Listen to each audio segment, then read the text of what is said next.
Cariñoso Padre Celestial, Señor, una vez más, con gozo, con alegría y con la confianza que usted nos da, nos acercamos a su altar celestial, pidiendo que nos dé usted entendimiento sobre lo que vamos a estudiar esta noche. Danos tu Santo Espíritu, Señor, ese Espíritu que nos abre la mente, abre el corazón, abre nuestro entendimiento, Señor, para captar lo que tú has preparado para cada uno de nosotros. Queremos conocerte mejor, Señor. Queremos conocer tu voluntad. Queremos conocer tu santa palabra, Señor. Y queremos conocer lo que pronto va a suceder. Gracias, Señor. Gracias porque sé que nos has escuchado y ya nos has enviado tu Santo Espíritu. Que todo sea para tu honra y gloria. En el nombre de Cristo Jesús. Amén. Amén. En esta lección estudiaremos la profecía donde la Biblia revela cientos de años antes el bautismo de nuestro Señor Jesucristo, su muerte y la hora de su juicio. Esta profecía se concentra en el santuario. Entonces queremos ver primero el sistema del santuario y un poco de historia. Cuando vemos el libro de Hebreos, capítulo 8, versículo 1, encontramos que ahí nos dice, ahora bien, el punto principal de lo que venimos diciendo es que tenemos tal sumo sacerdote, el cual se sentó a la diestra del trono de la majestad en los cielos, ministro del santuario y de aquel verdadero tabernáculo que levantó el Señor y no el hombre. Adán y Eva tenían el privilegio de comunicar con Dios cara a cara. Sin embargo, no pasó mucho tiempo cuando pecaron y Dios tuvo que hacer algo para tratar al pecado y entonces estableció el sistema del sacrificio. ¿Y por qué fue necesario todo esto? Porque Romanos capítulo 6, versículo 23 nos dice, la paga del pecado es muerte. Y luego cuando vamos a Hebreos capítulo 9, versículo 22, ahí dice, y casi todo es purificado según la ley con sangre. Y sin derramamiento de sangre no se hace remisión. Dios inmediatamente proveyó un sacrificio para Adán y Eva y sus descendientes que aceptarán el plan de Dios. Luego Dios amplió el sistema de sacrificios en el tiempo de Moisés y los hijos de Israel. En Éxodo capítulo 25, versículos 8 a 9 nos dice, y harán un sacrificio un santuario para mí, y habitaré en medio de ellos, conforme a todo lo que yo te muestre, el diseño del tabernáculo y el diseño de todos sus utensilios, así lo haréis. Dios les dijo que le hicieran un santuario conforme el modelo del santuario en el cielo. Cuando vamos a Hebreos capítulo 9, versículos 2 al 6, ahí nos habla de este santuario terrenal que Moisés hizo. Hebreos capítulo 9, versículos 2 al 6, en la página 869 de nuestra Biblia del seminario. Y ahí en Hebreos capítulo 9 dice, porque el tabernáculo estaba dispuesto así. En la primera parte, llamada el lugar santo, estaban el candelabro, la mesa y los panes de la propiciación. Tras el segundo velo estaba la parte del tabernáculo llamada el lugar santísimo, el cual tenía un incensario de oro y el arca del pacto cubierta de oro por todas partes, en la que estaba una urna de oro que contenía el maná, la vara de Aarón que reverdeció y tablas del pacto. Y sobre ella los querubines de gloria que cubrían el propiciatorio, de las cuales cosas no se puede ahora hablar en detalle. Y así dispuestas estas cosas, en la primera parte del tabernáculo entran los sacerdotes continuamente para cumplir los oficios del culto. Aquí hay un diagrama de ese tabernáculo que fue construido. Como usted puede ver, este es el santuario, pero alrededor había como una pared. Esa pared era hecha de cortinas porque era movible. Aquí estaba la entrada donde uno entraba y luego está el altar de los sacrificios. Esta parte es llamada la corte del tabernáculo y había también el lavacro. Entonces había la puerta y el santuario estaba dividido en 2 cuartos. El primero era el lugar santo, donde está el candelabro de oro, la mesa de los panes y el altar de incienso. Y luego había un velo que dividía los 2 lugares, y el segundo lugar es el lugar santísimo, donde está el arca del pacto. Todos los días la gente traía su corderito, confesaban sus pecados sobre él, simbolizando la transferencia de sus pecados al cordero inocente. Todos los días venían con su cordero y llegaban allí a la entrada. Y estando allí venía el sacerdote, así donde ellos estaban. Y luego cada uno tenía que poner sus manos sobre la cabeza del cordero. Y no era nomás de poner la mano sobre la cabeza, sino ponían las manos sobre la cabeza y tenían que poner todo el peso de uno y confesar sus pecados. De esa manera los pecados eran transferidos de la persona al cordero inocente. Luego el sacerdote le daba a usted el cuchillo. Usted tenía que degollar al cordero mientras el sacerdote pescaba la sangre.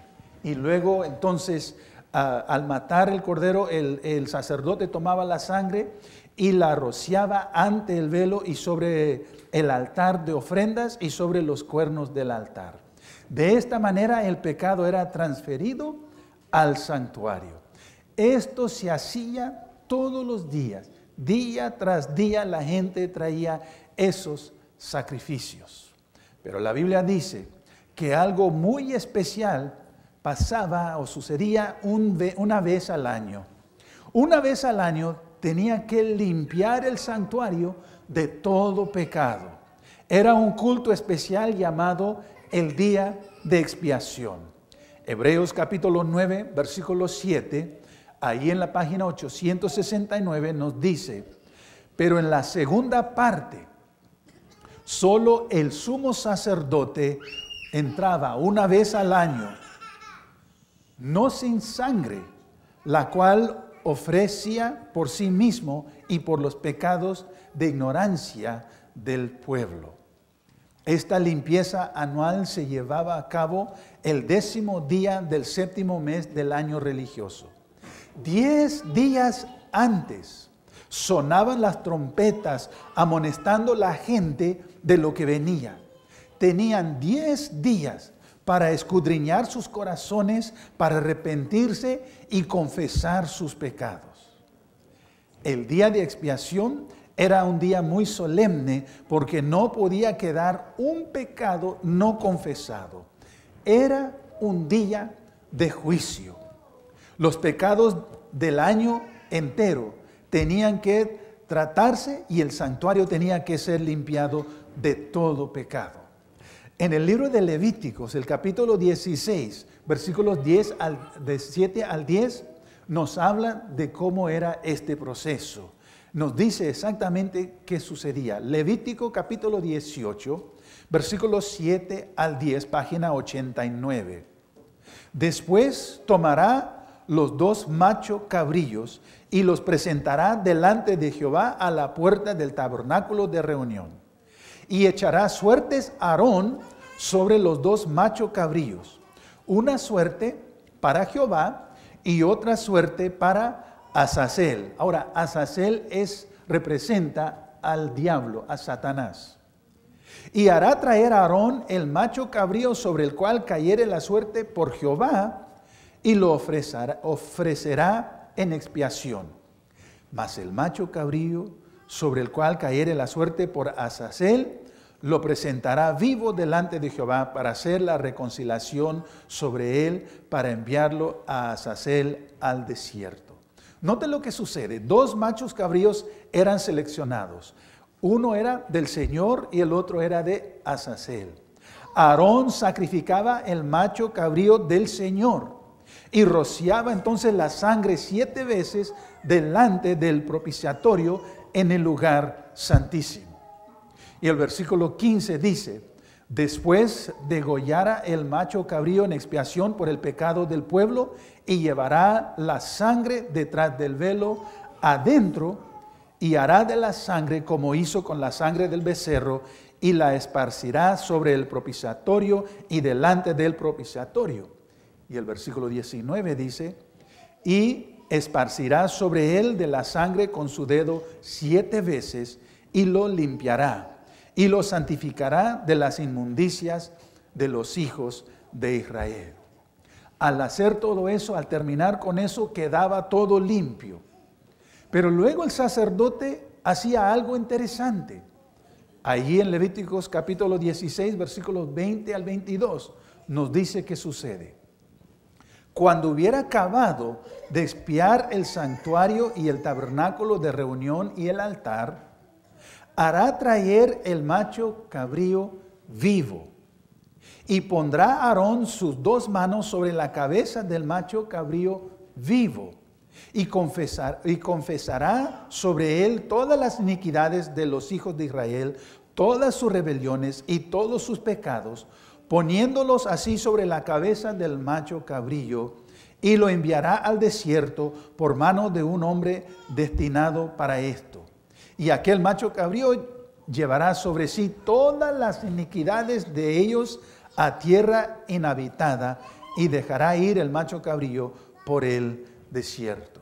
Ahora, yo he encontrado gente que dice: pero espera un momento, si ese macho cabrío vivo representa a Satanás, ¿por qué a él le están poniendo todos los pecados? ¿Por qué están confesando todo eso? Él no es el que nos perdona de nuestros pecados. Y eso es cierto. Pero ¿con quién empezó el pecado? Con Satanás. Con él empezó todo. Y esto es lo interesante.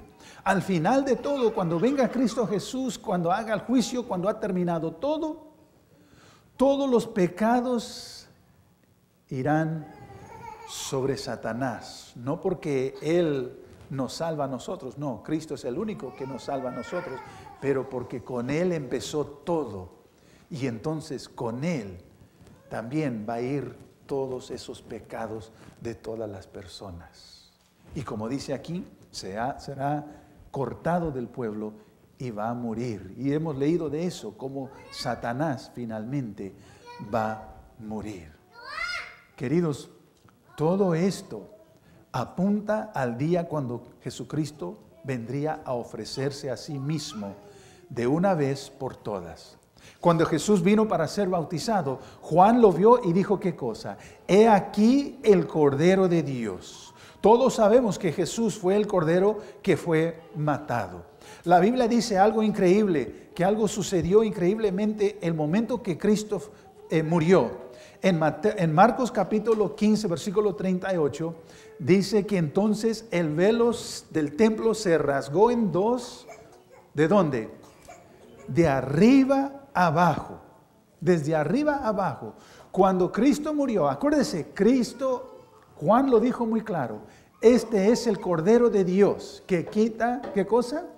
El pecado del mundo. Lo que Juan estaba diciendo,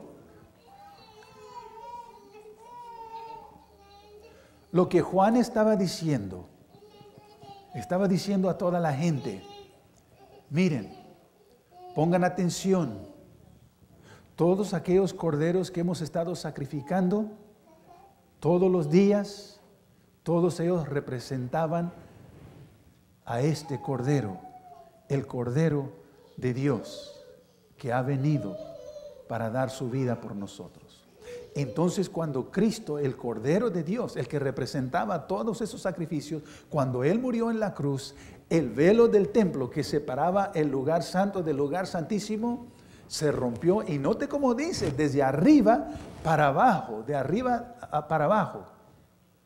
demostrando y diciendo, significando que no fue un ser humano que lo agarró. Y realmente, si usted estudia sobre este velo, era un velo pesado que nos dicen, unos comentarios dicen que si tú ponías 2 caballos un lado al otro, aún así era difícil para romper ese velo. Pero de arriba para abajo demuestra que fue Dios mismo que lo rompió, significando ¿qué cosa? Ya no se necesitan esos sacrificios. ¿Por qué? Porque el Cordero de Dios ha venido y dado su vida por nosotros. Mateo capítulo 27, versículos 50 y 51, nos dice lo mismo de este evento. Mas Jesús, habiendo otra vez clamado a gran voz, entregó el Espíritu. Y he aquí el velo del templo se rasgó en 2, de arriba abajo, y la tierra tembló y las rocas se partieron. Cuando Jesús regresó al cielo, entró al santuario celestial y ahora es nuestro sumo sacerdote. Note cómo lo dice Hebreos capítulo 9, versículo 24, porque no entró Cristo en el santuario hecho de mano. ¿Cuál era el santuario que fue hecho de mano? El santuario terrenal, el que hizo Moisés, según el modelo. Dice, no entró en el santuario hecho de mano, figura del verdadero, sino en el cielo mismo para presentarse ahora por nosotros ante Dios. Y Hebreos capítulo 9, versículo 12 dice, y no por sangre de machos cabríos ni de becerros, sino por su propia sangre, entró una vez para siempre en el lugar santísimo, habiendo obtenido eterna redención. Cristo está delante del Padre, llevando nuestros pecados en el santuario celestial. Cuando tú y yo confesamos nuestros pecados son transferidos al santuario celestial, así como fue en el santuario terrenal. Es por eso, se nos dice en 1 de Juan, capítulo 2, versículo 1, hijitos míos, estas cosas os escribo para que no pequéis. Y si alguno hubiere pecado, abogado tenemos para con el Padre, a Jesucristo el justo. Jesús es nuestro sumo sacerdote y está cargando nuestros pecados en el santuario. Al orar al Padre sabes que tienes un abogado allá en el cielo, quien es nuestro Señor Jesucristo. Pero note lo que dice ahora Hebreos capítulo 9, versículos 26 al 28. De otra manera, le hubiera sido necesario padecer muchas veces desde el principio del mundo. Pero ahora, en la consumación de los siglos, se presentó una vez para siempre por el sacrificio de sí mismo para quitar de en medio del pecado.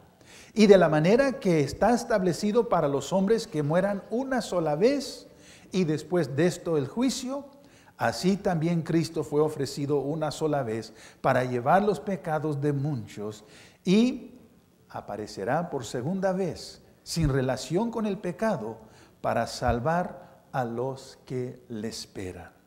Aquí hay 3 pasos que nos habla este versículo. Nos dice que en la consumación de los siglos quitará el pecado por su sacrificio. Y luego nos dice que después de esto viene el juicio. Y luego dice, para los que le buscan, aparecerá por segunda vez sin pecado. Tiene que haber una limpieza del santuario celestial, también igual como hubo una para el santuario terrenal de Israel. Todos los pecados que Cristo está cargando tienen que ser borrados. Entonces, en el gran tiempo de Dios, Él ha ordenado una hora en la cual Él va a limpiar el santuario celestial de todo pecado y comenzar su juicio.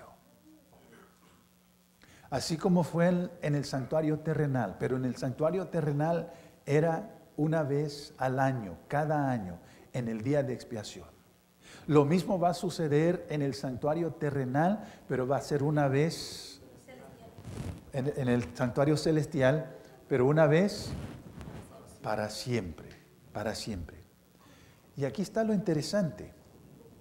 Nosotros podemos saber de las Escrituras exactamente cuando Cristo comienza la limpieza del santuario celestial, porque está revelado en profecía bíblica.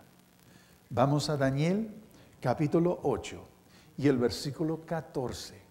Y ahí encontramos en Daniel capítulo 8, versículo 14, que se nos dice lo siguiente. Y él le respondió, hasta 2300 tardes y mañanas. Luego el santuario será restaurado o purificado o limpiado. 2300 días, luego el santuario será limpiado, purificado. Cuando Daniel oyó esto, el ángel Gabriel vino y dijo algo muy interesante. Ahí en Daniel capítulo 8, versículos 17 al 19. Vino luego cerca de donde yo estaba, y con su venida me asombré, y me postré sobre mi rostro. Pero él me dijo, entiende, hijo de hombre, porque la visión es para el tiempo del fin. Mientras él hablaba conmigo, caí dormido en tierra sobre mi rostro. Y él me tocó y me hizo estar en pie. Y dijo, he aquí, yo te enseñaré lo que ha de venir al fin de la ira, porque esto es para el tiempo del fin. Era para el tiempo del fin. Entonces esta profecía nos llevará a la fecha que señala también el tiempo del fin. Ahora, usted sabe la diferencia, ¿verdad?, entre el tiempo del fin y el fin del tiempo, porque no son la misma cosa. El tiempo del fin es algo diferente que el fin del tiempo. Mire, para nomás un ejemplo, especialmente aquí en los Estados Unidos, ¿verdad? En noviembre tenemos un día donde, nadie trabaja, pero oye, ¿cómo comen? ¿No? Es cierto, ¿verdad? El día que le dicen, ¿verdad? El Thanksgiving, el día de dar gracias. Ahora, vamos a decir, eso siempre es en noviembre, usted lo sabe, ¿verdad? El tercer jueves de noviembre. Vamos a decir que usted en septiembre se compró un pavo, un bojolote, un turkey en septiembre. Y usted lo metió en una jaula allí y todos los días usted le está dando de comer. ¿Ok? Cuando usted metió a ese turkey, a ese pavo, en esa jaula en septiembre, para ese pavo empezó el tiempo del fin.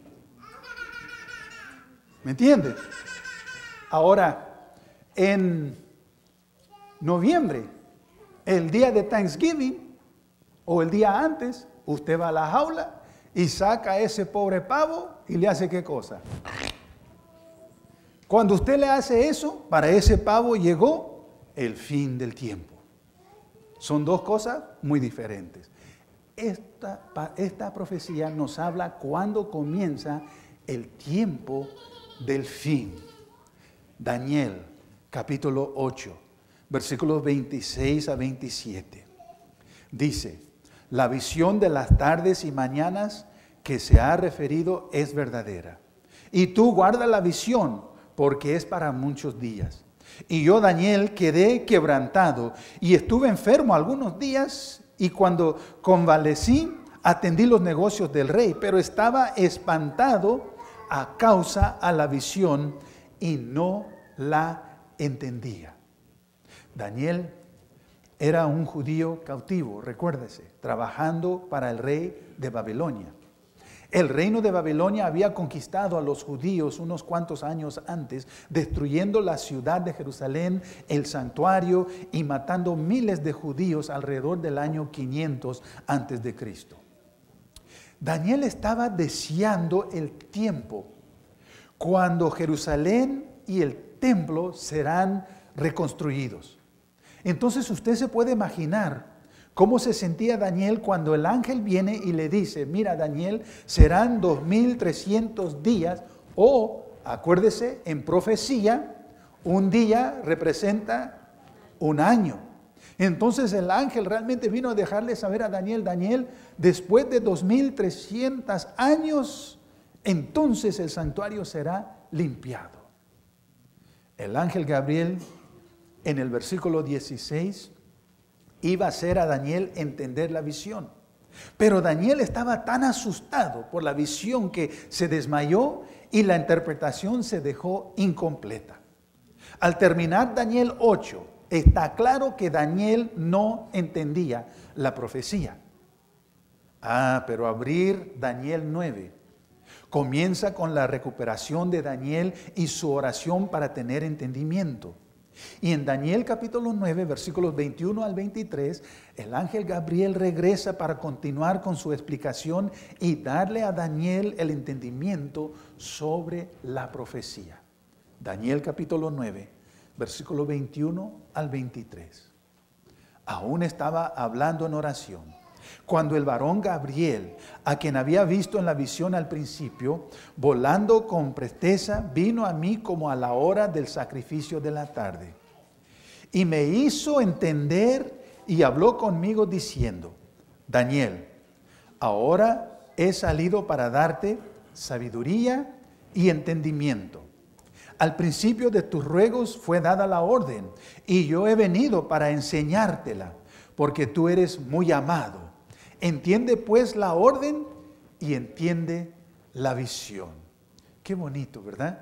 ¿No te gustaría que un ángel venga y te dice, mira, desde cuando tú comenzaste tu oración, yo ya venía, porque tú eres muy amado por Dios?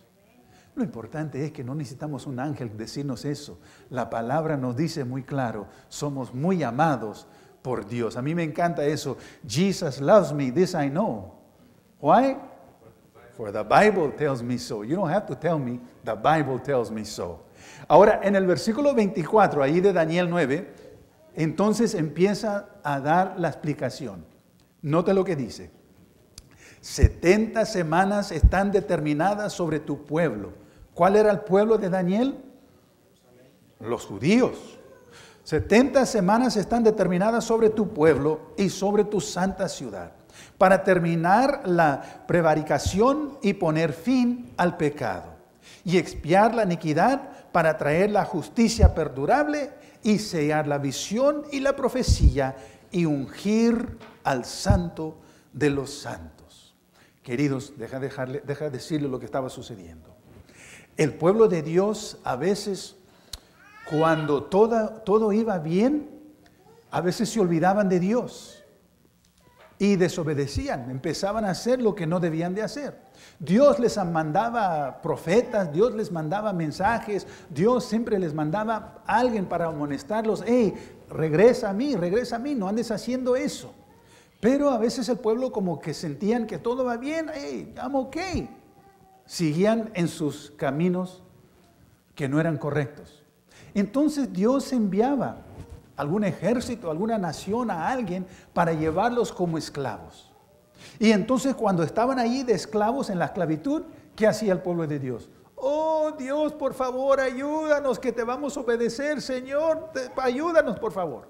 Y venía Dios, los ayudaba y el pueblo iba libre. Y tan pronto después de un tiempo, ¿qué pasaba? Comenzaban con lo mismo otra vez, se olvidaban de Dios y no seguían a Dios, y venían otra vez alguien más, se los llevaba y ellos otra vez empezaban, Señor, por favor, esta vez sí vamos a obedecer.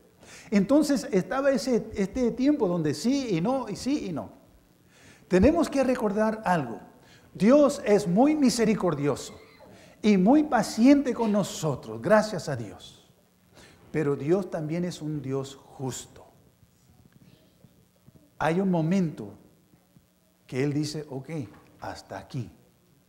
Y eso es lo que le está diciendo a Daniel. Mira, dile a tu pueblo que van a tener un cierto tiempo. Después de este tiempo, una de dos cosas. ¿Van a ser mi pueblo o me van a rechazar? Y le dijo claramente cuál sería el tiempo. Qué bueno que el pueblo de Dios no es así ahora, ¿verdad? Qué bueno que el pueblo de Dios obedece a Dios en todo y no se olvida de Él. Amén. Esperamos que sí. Le dijo el ángel a Daniel, 70 semanas están determinadas, o lo que significa eso realmente, cortadas sobre tu pueblo. ¿Cortada de qué? Cortada de la profecía de los 2300 años. Tenemos la profecía de los 2300 años y el ángel dijo, de esos 2300 años, 70 semanas van a ser cortadas y pertenecen al pueblo judío. Entonces, de nuevo, 70 semanas están cortadas y en 70 semanas lo que encontramos que hay 490 días. Pero acuérdense, esto es profecía. Entonces viene siendo 490 años. Esta profecía de los 2300 años puede ser dividida en dos partes.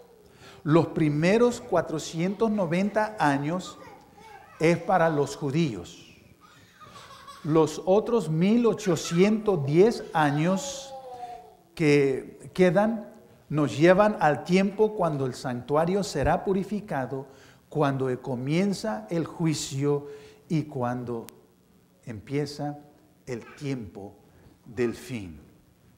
Ahora, varias cosas iban a suceder durante estos 490 años. Pero primero necesitamos una fecha para saber cuándo comienza esta profecía.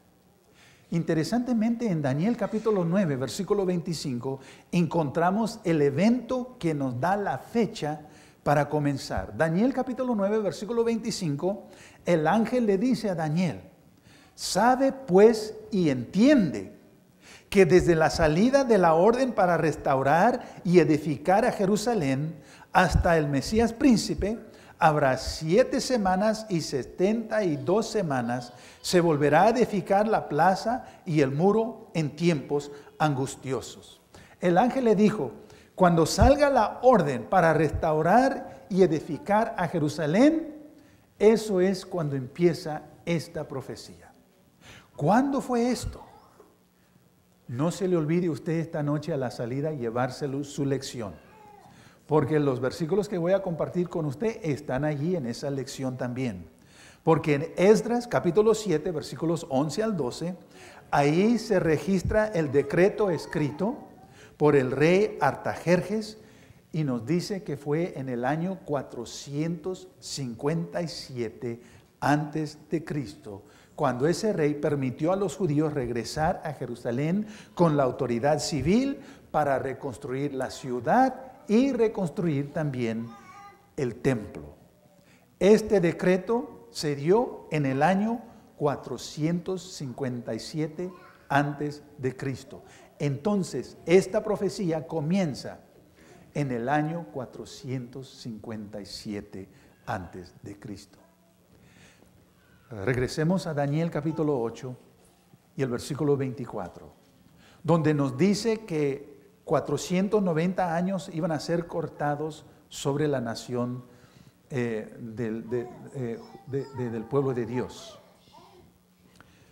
Dios había prometido a la nación judía que por medio de ellos todas las otras naciones serán bendecidas.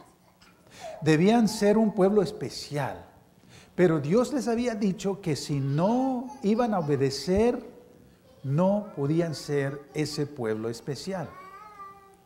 Vamos a hacer un poco de matemática. Por eso, como le dije, Dios realmente le estaba diciendo al pueblo judío, mira, al final de los 490 años, una de dos cosas va a suceder. ¿Van a ser mi pueblo o me van a rechazar? ¿Ok? Una de dos cosas. Vamos a hacer un poco de matemática entonces. La profecía comenzó con la fecha, ¿qué fecha? 457. Ahí está en la pantalla, ¿verdad? Si a esa fecha le quitamos 490 años, nos lleva al año 34 después de Cristo. ¿Qué sucedió en el año 34 después de Cristo en Jerusalén y con los judíos? Fue el año en que Esteban, el primer mártir cristiano, fue apedreado después que hizo su última apelación a los judíos. Ellos habían rechazado completamente a Cristo y a los apóstoles. Y desde ese punto entonces, desde ese momento, los apóstoles comenzaron a predicar el evangelio a los gentiles. Israel fue cortado como un pueblo especial. Vemos Hechos capítulo 13, versículo 46. Hechos capítulo 13, versículo 46 dice: entonces Pablo y Bernabé, hablando con Denuedo, dijeron: a vosotros a la verdad era necesario que os hablase primero la palabra de Dios. Ellos le están hablando a los judíos. ¿Ok?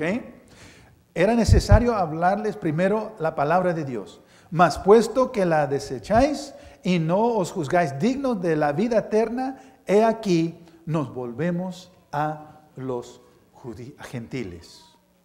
Fue también ese año cuando Pedro recibió su visión y lo llevó a encontrar a Cornelio, otro gentil. Fue también en el año 34 que el apóstol Pablo fue convertido y se hizo cristiano. Y se acuerdan, fue Pablo quien fue el embajador a los gentiles. Entonces, vemos que 490 años se cumplieron precisamente en el tiempo como lo dijo la profecía. En el año 34, realmente el pueblo de Dios dijo: no queremos nada con Cristo Jesús. No creemos que es el Mesías, lo rechazamos completamente. Y el evangelio fue a los gentiles. Es interesante cuando usted lee la palabra de Dios. Cristo sabía muy bien de esta profecía, porque aún después de resucitar, Cristo se quedó 40 días con sus discípulos. Y durante esos 40 días, Él les decía a sus discípulos: vayan primero a mi casa, vayan primero a mi casa. O sea, no vayan a ningún otro lugar, vayan primero a mi casa, porque Él sabía de esta profecía y que todavía faltaba tiempo para cumplirse. Y ellos hicieron eso, pero su casa no lo aceptó. En Daniel capítulo 9, versículos 25 y 26, tenemos la profecía sobre Cristo. Note, Daniel capítulo 9, versículo 25. El ángel le dice: sabe pues y entiende que desde la salida de la orden para restaurar y edificar a Jerusalén hasta el Mesías príncipe. ¿Quién es el Mesías príncipe? Jesús, nuestro Señor Jesucristo. Dice: habrá 7 semanas y 62 semanas. Se volverá a edificar la plaza y el muro en tiempos angustiosos.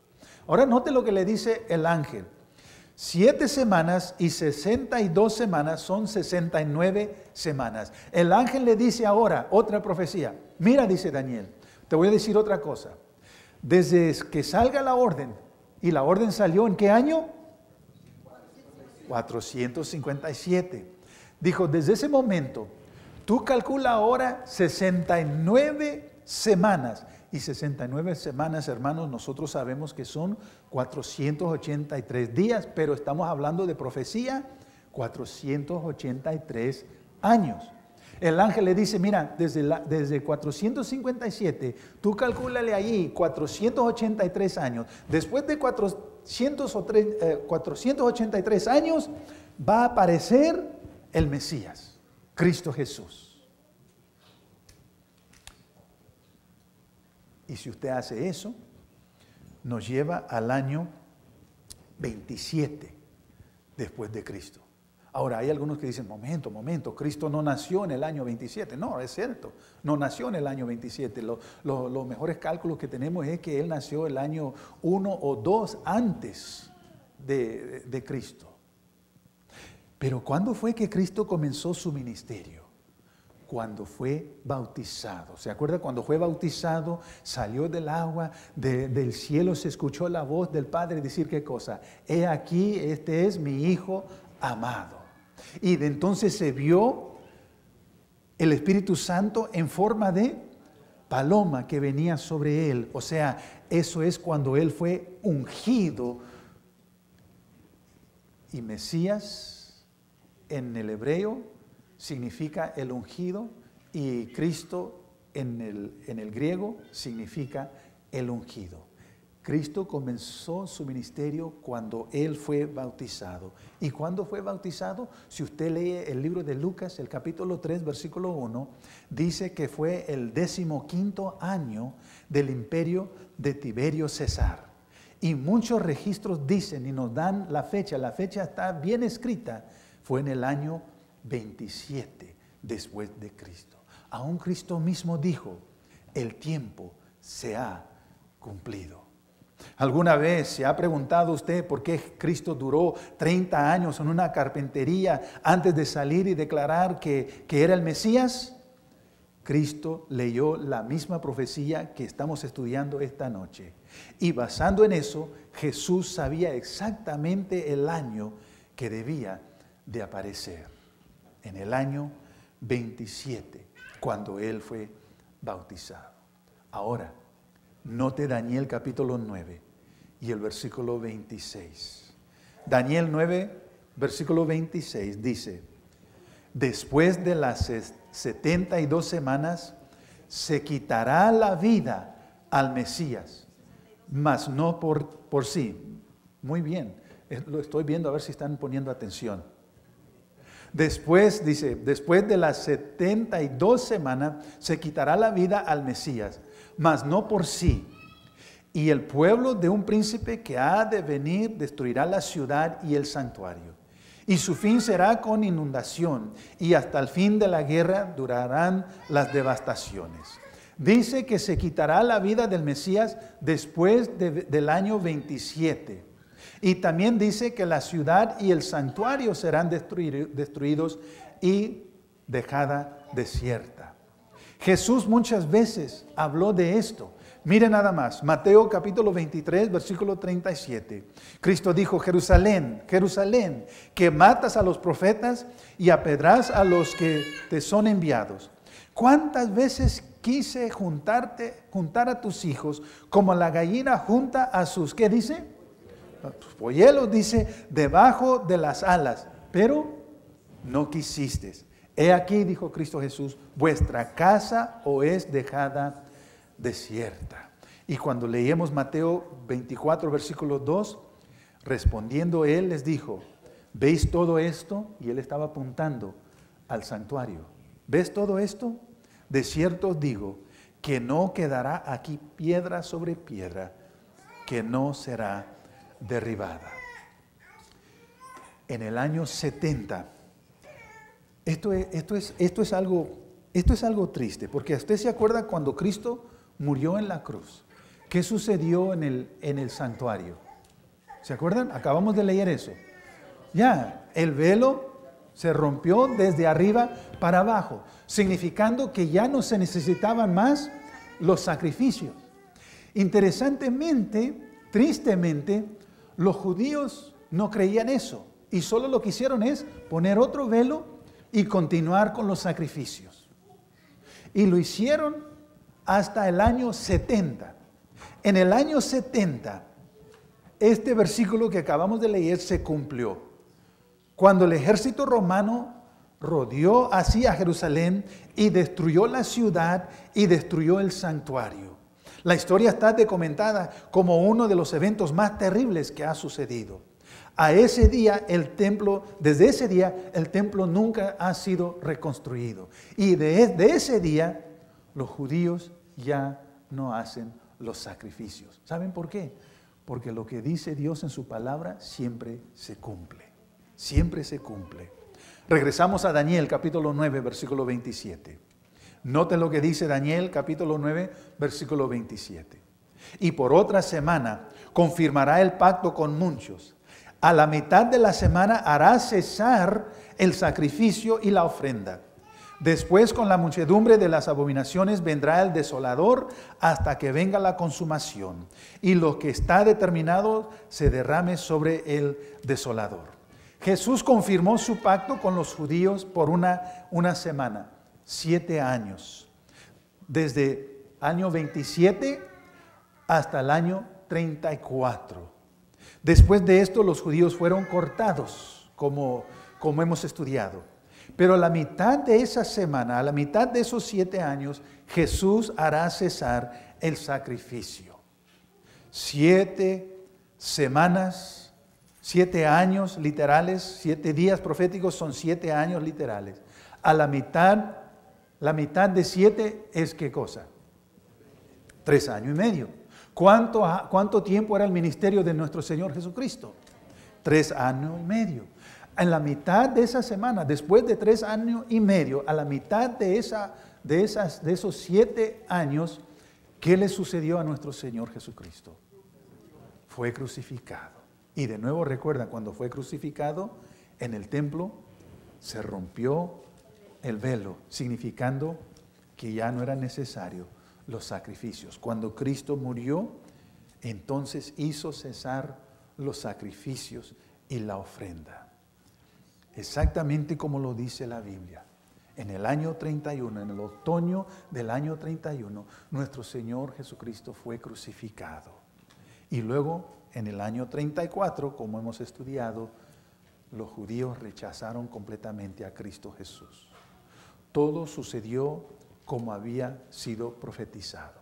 Perfectamente como lo dice. Aquí esta profecía habla de cuando Cristo fue bautizado, cuando fue crucificado y cuando fue rechazado.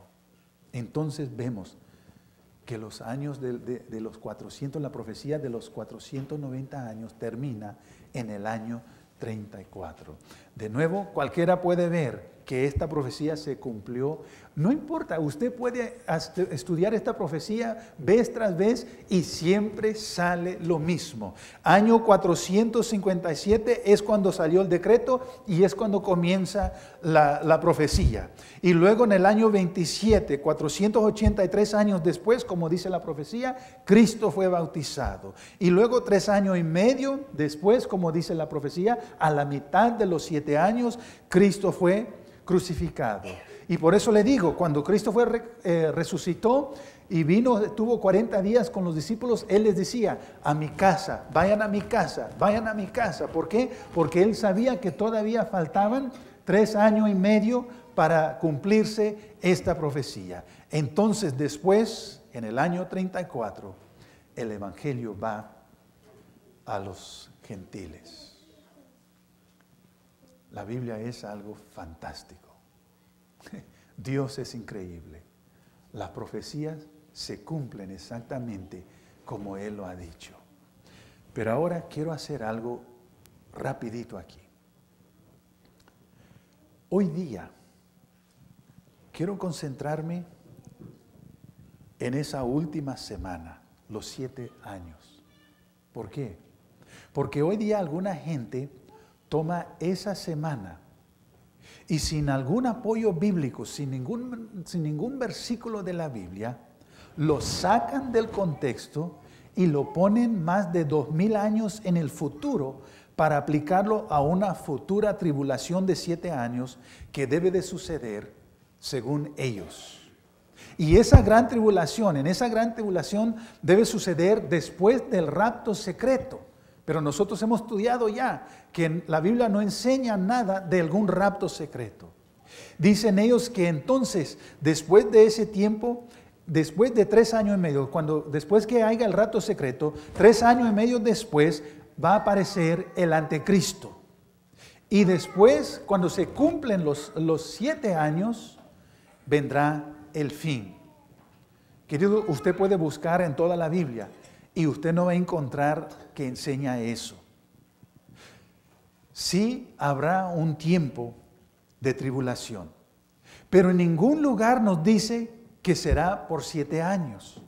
La palabra tribulación en la Biblia ocurre unos 20 veces y en cada caso el pueblo de Dios está en la tribulación, pasan por la tribulación y Dios cuida de ellos y los honra. Vamos a ver rápidamente algunos versículos que nos hablan de esto para que usted pueda ver. Juan 16:33 dice, en este mundo tendrás ¿qué cosa? Tribulación, pero confiad. Hechos 14:22 dice, es necesario que a través de muchas ¿qué? Tribulaciones entremos ¿en qué? En el reino de Dios. Romanos 5:3 dice, nos gloriaremos en las tribulaciones. Romanos 12:12. Sufridos en la tribulación. Segunda de Corintios 1:4. Nos consuela en todas nuestras tribulaciones. Segunda de Corintios 7:4. Sobreabundo de gozo en todas nuestras tribulaciones. Primera de Tesalonicenses capítulo 3 versículo 4. Os que predicemos que íbamos a pasar tribulaciones. Segunda de Tesalonicenses 1:4. En todas vuestras persecuciones y tribulaciones que soportáis. Apocalipsis 1:9. Juan, vuestro hermano y que compartícipe vuestro en la tribulación. Y Apocalipsis 7, versículos 9 al 14, habla de los salvados de la tierra y dice, estos son los que han salido de ¿qué cosa? De la gran tribulación. Usted puede ver, esa gente saca eso de allí. ¿Cuándo es que viene el anticristo? Después del rapto, durante la tribulación. Recordamos lo que nos dice Pablo en 2 de Tesalonicenses, capítulo 2, versículo 1 al 4. Pero con respecto a la venida de nuestro Señor Jesucristo y nuestra reunión con Él, os rogamos, hermanos, nadie nos engañe en ninguna manera, porque no vendrá sin que antes venga la apostasía y se manifieste el hombre de pecado, el hijo de perdición, el cual se opone y se levanta contra todo lo que se llama Dios o es objeto de culto, tanto que se sienta en el templo de Dios como Dios, haciéndose pasar por Dios. Esto va contra la idea de una tribulación de 7 años. Pero queridos, el diablo es inteligente. La profecía de Daniel 9, que tan hermosamente eleva a Jesús como el Mesías, como el Salvador, como nuestro Redentor, el diablo lo ha convertido en una fábula para glorificar el anticristo. Hemos visto como la Biblia claramente identifica Roma papal, la Iglesia Católica, como el anticristo. Y es del mismo anticristo que esta decepción, esta enseñanza ha venido a nosotros. Durante la Reforma, Roma papal tenía que hacer algo para responder a todas las acusaciones de los reformistas proclamando al Papa como el anticristo. La Iglesia entonces tuvo el Concilio de Trento en los 1500. En ese concilio exploraron nuevos métodos para contradecir todas estas enseñanzas de los reformistas. Una persona, o más bien un componente mayor en el movimiento contra la reforma, fue una publicación de un comentario del libro de Apocalipsis en el año 1690, escrito por un sacerdote jesuita nombrado Francisco Rivera. Él propuso el método de interpretación llamado futurismo. O sea, todo lo que estamos estudiando en estas profecías, dijo él, va a pasar en el futuro. De acuerdo de esa interpretación, hay que meterle un hueco en la profecía de las 70 semanas. Haciendo esto, entonces las profecías de Daniel y Apocalipsis no se pueden aplicar a la Iglesia Católica, pero será enfocada en los últimos 7 años de la historia. De esta manera, la amonestación de la Biblia sobre el anticristo no puede aplicarse entonces al Papa, más bien a la apariencia del anticristo durante, ¿qué cosa? Los últimos años de esta tierra.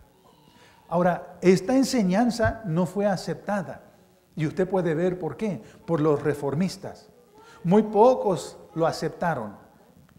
Entonces, algunos años después, un hombre llamado Juan Darby descubrió las enseñanzas de Rivera y otros escritos jesuitas y comenzó a predicarlo en Inglaterra y aquí en los Estados Unidos.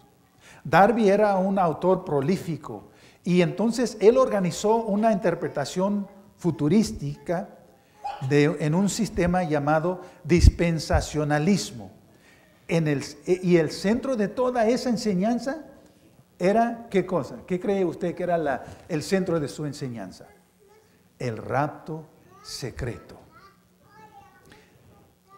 Por los escritos y predicaciones de Darby, un hombre aquí en América. Y escuche el nombre de él, Scofield. En los 1800, aceptó las enseñanzas de Darby. Después este hombre publicó una Biblia llamada la Biblia de Estudio Scofield, que incluye estas enseñanzas en las notas. Yo he visto mucha gente con esa Biblia.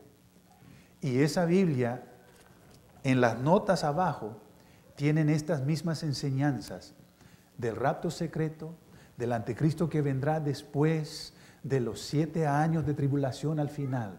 Y lo triste es que la gente, en vez de estar leyendo la Biblia, para ver qué dice la Biblia, leen las notas y creen, pues está aquí en la Biblia, entonces tiene que ser verdad.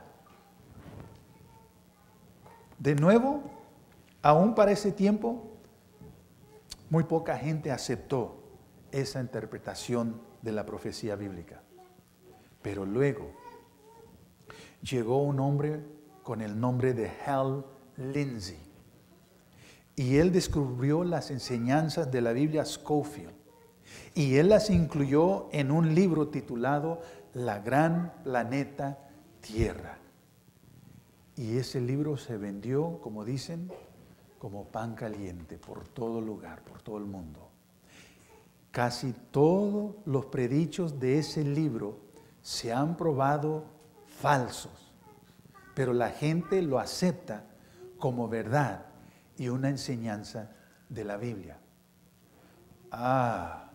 Pero después vino Tim LaHaye y Jerry Jenkins, que escribieron esa serie Dejado Atrás. Y esa serie de Dejado Atrás, Left Behind, y esa película tienen todas las mismas enseñanzas que vinieron con el comienzo de Rivera, del rapto secreto, del anticristo que viene después, de la tribulación de 7 años que será después, y usted no tiene que preocuparse porque usted no va a estar aquí, porque usted va a estar en el rapto secreto. Y lo triste es que más gente lee esos libros que leer el libro de los libros, la palabra de Dios. Y leyendo esos libros y viendo esas películas, la gente lo cree. Todo lo que dicen ellos, todo lo que enseñan allí está en la Biblia. Pero mis queridos, yo le puedo decir esta noche, nada de lo que ellos han escrito, nada de lo que ellos enseñan está aquí en la palabra de Dios. Pero ellos están engañando la mayoría de los cristianos. Continuamos con la profecía de Daniel para encontrar ahora cuándo comienza la limpieza del santuario. Sabemos que la fecha para comenzar esta profecía es correcta, 457. Sabemos que toda la profecía hasta el año 490, que nos dice cuándo iba a aparecer el Mesías, cuándo iba a ser bautizado, cuándo iba a ser crucificado, cuándo los judíos iban a rechazar a Cristo. Sabemos que todo eso se cumplió, ¿sí o no? Sí, ¿verdad? Sabemos que eso es correcto. Ahora, mis queridos, si todo eso fue correcto, sin duda, lo resto de esa profecía es correcto también, ¿sí o no? Claro que sí. Entonces, si usted toma esos 457, esa fecha, y le quita entonces los 2300 años, nos lleva al año 1844. Más de 150 años atrás, según esta profecía, la limpieza del santuario comenzó. Y en el año 1844 comenzó el tiempo del fin. Estamos viviendo en el tiempo del fin. Y en el año 1844 comenzó el juicio de Dios. Y note bien que la Biblia dice que el juicio comienza con la casa de Dios, con aquellos que se dicen ser cristianos. ¿Por qué? Porque aquellos que no se dicen ser cristianos ya les pertenecen al diablo, ya le pertenecen a Satanás. No tienen que juzgarlos, ellos ya hicieron la decisión. Pero son aquellos que dicen ser cristianos. Hay que ver si realmente hay suficiente evidencias para probar que sí son cristianos o no. El juicio comienza con la casa del Señor. ¿Cuánto tiempo tomará? No lo sabemos. Pero hoy día, tu nombre puede aparecer en el juicio. Esta noche, tu nombre puede aparecer delante del juicio. Por eso la Biblia también nos dice, sabiendo todas estas cosas, ¿cómo debemos nosotros comportarnos? El problema es dónde se está tomando el juicio, dónde se está llevando a cabo. En el cielo. Y si hubiera estado aquí, no tuviera CNN, Fox, NBC, ABC, todas las cámaras estuvieran allí, ¿verdad? Para ver el juicio. Y nosotros, así como esta semana, muchos de nosotros estábamos viendo la tele de qué está pasando en Boston, qué está pasando en West, y así estamos viendo todas las cosas. Me acuerdo el juicio de O.J. Simpson. Había personas que dormían y comían ahí sentados nomás para ver el juicio de O.J. Simpson, a ver qué iba a suceder. Lo mismo sucedía hoy día. Si esto estuviera sucediendo aquí en la tierra, por cierto, todos estuviéramos viendo, a ver si no ha pasado mi nombre, a ver qué pasa. Pero porque se está tomando en el cielo, pensamos qué cosa, todo está bien, no vemos lo que está sucediendo, estamos bien. No. Aún la Biblia dice en Apocalipsis capítulo 14, versículos 6 al 7, vi volar por en medio del cielo a otro ángel que tenía el evangelio eterno para predicarlo a los moradores de la tierra, a toda nación, tribu, lengua y pueblo, diciendo a gran voz, temer a Dios y darle gloria, porque la hora de su juicio ha llegado. Y adorar a aquel que hizo el cielo y la tierra, el mar y las fuentes de las aguas. Mis queridos, esta misma noche, mientras usted y yo estamos sentados aquí, el juicio se está llevando a cabo en el cielo. ¿Cómo debemos de comportarnos? ¿Cómo debemos tratarnos los unos a los otros? Sabiendo que en cualquier momento puede pasar nuestro nombre delante del juicio celestial. Yo voy a tener mucha misericordia sobre usted. ¿Por qué? Porque la Biblia me dice, con la misericordia que yo tengo, esa es la misericordia que Dios va a tener sobre mí también. ¿Cómo debemos tratarnos los unos a los otros? Sabiendo que el juicio está sucediendo en este momento. Nuestro Señor Jesucristo es nuestro abogado. El juicio se está llevando a cabo ahorita mismo. Los libros están abiertos. Hemos entrado en el tiempo del fin, desde el año 1844. Esta profecía usted la puede estudiar todo lo que usted quiera y siempre va a salir lo mismo. Aún el ángel le dijo a Daniel, es verdadero, es verdadero. Mis queridos, el juicio es buenas noticias para el cristiano. Es buena noticia para el cristiano, porque el diablo dice, este se dice ser cristiano. No. Mira, deja decirte lo que él hace. La Biblia dice, el acusador siempre está delante acusándonos. Pero Cristo Jesús también está ahí como, ¿qué cosa? Como dice la palabra de Dios, como nuestro abogado. Y tenemos un abogado que nunca ha perdido un caso. Y ese abogado dice, no le pongas atención al enemigo. Mira, aquí esa persona me aceptó como Señor y Salvador, mi sangre cubre a él. Lo he perdonado. Y usted ahora lo ve a él o a ella por medio de mí y yo soy perfecto. Entonces cuando el Padre Celestial nos ve a nosotros por medio de Cristo Jesús, nos ve a cada uno de nosotros perfectos, como que si nunca hemos pecado. Entonces lo más importante para ti y para mí es aceptar a Cristo como nuestro Señor y Salvador. Si tú lo aceptas como Señor y Salvador, Él será tu juez y Él será tu abogado en el juicio final. Jessica viene a bendecirnos esta noche. Y mientras ella viene, yo tengo unas preguntas para usted, para que usted pueda meditar sobre esto. ¿Cómo estás tú esta noche?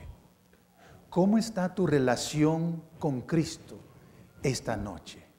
Gracias a Dios, Él anhela representarte en el juicio. Cristo puede tomar al pecador más malo y limpiar sus pecados.